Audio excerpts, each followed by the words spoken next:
جلوس میں جب ہم نکلیں تو بہت اہتمام کرنے کی ضرورت ہوتی ہے۔ جلوس میں نہا کر نکلیے، عمدہ کپڑے پہن کر نکلیے، خوشبو لگا کر نکلیے، ہاتھوں میں جھنڈے لے کر نکلیے، نگاہیں نیچی کر کے نکلیے، راستے میں کوئی اوباش حرکت نہ کیجیے۔ اگر کوئی راہگیر گزرنے کی کوشش کرے تو اس کو راستہ دیجیے، ایمبولینس جا رہی ہو تو اس کو راستہ دیجیے، کسی کے لیے کسی طرح کی بھی زحمت کا باعث نہ بنیے۔ پھر دیکھا یہ جاتا ہے کہ جلوس میں آگے پیچھے ہونے کے لیے، اچھی جگہ لینے کے لیے جھگڑا شروع ہو جاتا ہے، ہم آگے رہیں گے، ہم پیچھے رہیں گے، اس کو لے کر جھگڑا شروع ہو جاتا ہے۔ میرے بھائیوں، یہ رحمت عالم کا جلوس ہے۔ اس جلوس میں آپ آگے رہیں گے تو بھی آپ پر رحمتیں اور برکتیں نازل ہوں گی، پیچھے بھی آپ رہیں گے تو بھی حضور صلی اللہ علیہ وسلم کے فضائل و برکات سے آپ محروم نہیں ہوں گے۔ پھر جلوس میں لنگر لٹانے کے نام پر رزق کا بہت زیادہ ضیاع، بے حرمتی اور اسراف ہوتا ہے، اور اس کا اندازہ ہم کو جلوس کی اگلی صبح ہوتا ہے جب ہم روڈ پر نکلتے ہیں تو ہمیں یہ دکھتا ہے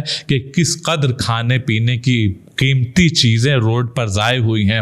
کہ اگر یہ چیزیں مستحق لوگوں تک پہنچ جاتی تو ان کا بھلا ہو جاتا۔ اس سلسلے میں کوشش یہ کی جائے کہ کوئی بھی چیز لٹائی نہ جائے،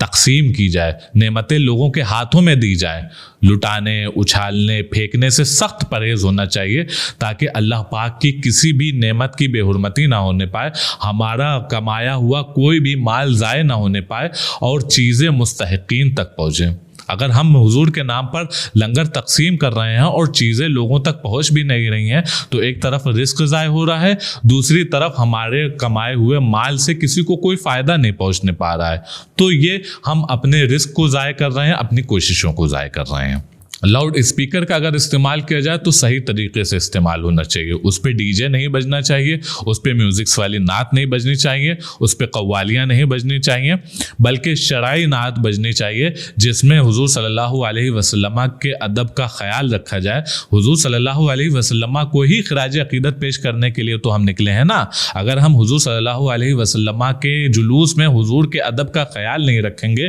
حضور کے جلوس میں ہم ڈی جے والی نعتیں بجائیں گے، حضور کی فرمانی کریں گے، اچھل کود کریں گے، ڈانس کریں گے، الٹی سیدھی حرکتیں کریں گے، تو ہمارا حضور صلی اللہ علیہ وسلم کے اس جشن پاک میں نکلنا بالکل ہی غلط ہو جائے گا۔ بہتر یہ ہے کہ ہم وہ نعتیں چلائیں جو شرعی طریقے پر پڑھی گئی ہوں، اور سب سے بہتر طریقہ تو یہ ہے کہ ہم خود حضور صلی اللہ علیہ وسلم کی بارگاہ میں خراج عقیدت پیش کرتے ہوئے چلیں، نعتیں پڑھتے ہوئے چلیں، ہم خود نعتیں پڑھیں، ہم خود حضور صلی اللہ علیہ وسلم کی بارگاہ میں درود پڑھتے ہوئے چلیں، ریکارڈنگز نہ بجائیں بلکہ خود حضور کی بارگاہ میں نذرانہ عقیدت پیش کریں۔ اس سے جہاں ایک طرف ہم ادب کے دائرے میں آ جائیں گے، دوسری طرف ہمارے دل میں حضور صلی اللہ علیہ وسلم کی نعت پڑھنے کا ایک جذبہ بھی پیدا ہو جائے گا اور ہم نعت پڑھنا بھی سیکھ جائیں گے۔ اور آواز میں بھی اس کا خیال رکھا جائے کہ بہت زیادہ تیز آواز نہ ہو۔ بسا اوقات ایسا ہوتا ہے کہ بغل سے بچے گزرتے ہیں تو وہ ڈر جاتے ہیں، گھروں میں جو لوگ بیمار ہوتے ہیں ان کو دھچکا لگ جاتا ہے،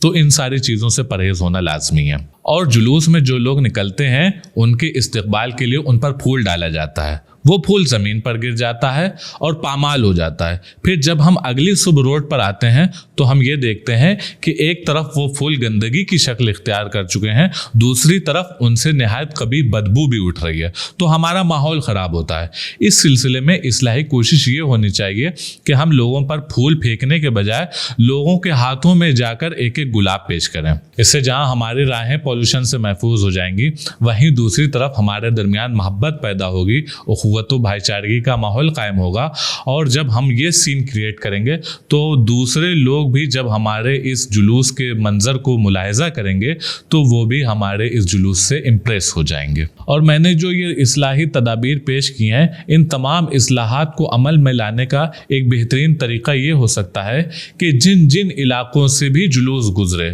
ان علاقوں کی مسجدوں کے جو ذمہ دار نمازی ہیں اور جو ہماری بہترین تنظیمیں ہیں، وہ یہ ذمہ داری قبول کریں کہ ہمارے درمیان سے جب جلوس محمدی گزرے تو اس میں کسی طرح کی بھی کوئی بدعنوانی نہ ہونے پائے، کسی بھی طرح کی غیر شرعی حرکت کو برداشت نہ کیا جائے۔ اگر نوجوان غلط حرکتیں کریں تو ان کی سخت پکڑ کی جائے، اور کوئی بھی آوارہ حرکت جلوس میں ہرگز نہ ہونے دی جائے۔ اس طرح بغیر کسی بڑی زحمت کے ہم جلوس محمدی کو بآسانی برائیوں سے پاک کر سکیں گے اور ہمارا یہ جشن حقیقی معنوں میں جشن رحمت للعالمین کہلانے کا مستحق ہو جائے گا۔ اس لیے ہماری آپ سے گزارش یہ ہے کہ آپ خود اٹھ کھڑے ہوں اور ان اصلاحات کو بروئے کار لائیں اور دوسرے لوگوں تک بھی پہنچائیں، تاکہ حضور صلی اللہ علیہ وسلم کے اس جشن کو ہم صحیح طریقے سے منا سکیں، تاکہ ہمیں حضور صلی اللہ علیہ وسلم کی رضا و خوشنودی حاصل ہو سکے۔ صدائیں درودوں کی آتی رہیں گی، جنہیں سن کے دل شاد ہوتا رہے گا۔ خدا اہل سنت کو آباد رکھے، محمد کا میلاد ہوتا رہے گا۔